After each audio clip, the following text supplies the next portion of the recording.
تفسیر القرآن آج کا سبق سورہ مریم آیت نمبر 56 سے 59 تک۔ اعوذ باللہ من الشیطان الرجیم، بسم اللہ الرحمن الرحیم۔ واذکر فی الکتاب ادریس انہ کان صدیقا نبیا ورفعناہ مکانا علییا۔ اولئک الذین انعم اللہ علیہم من النبیین من ذریۃ آدم وممن حملنا مع نوح ومن ذریتہ ابراہیم واسرائیل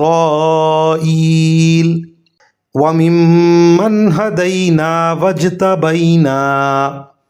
اذا یتلی علیہم آیات الرحمن خروا سجدا وبکیا۔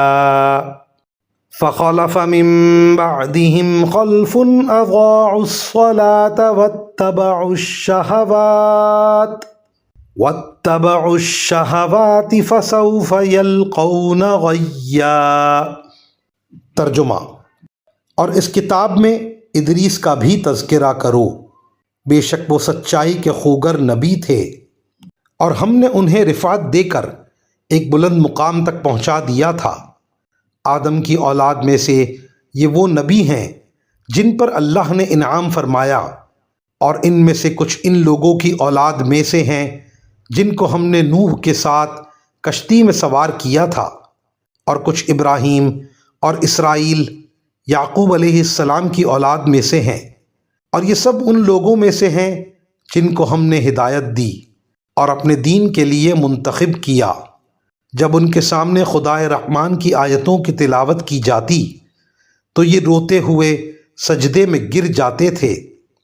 پھر ان کے بعد ایسے لوگ ان کی جگہ آئے جنہوں نے نماز کو برباد کیا اور اپنی نفسانی خواہشات کے پیچھے چلے، چنانچہ ان کی گمراہی بہت جلد ان کے سامنے آ جائے گی۔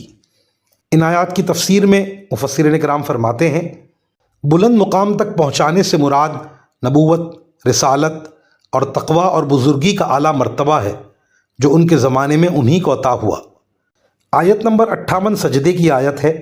جو کوئی شخص عربی میں یہ آیت پڑھے یا سنے اس پر سجدہ تلاوت واجب ہے۔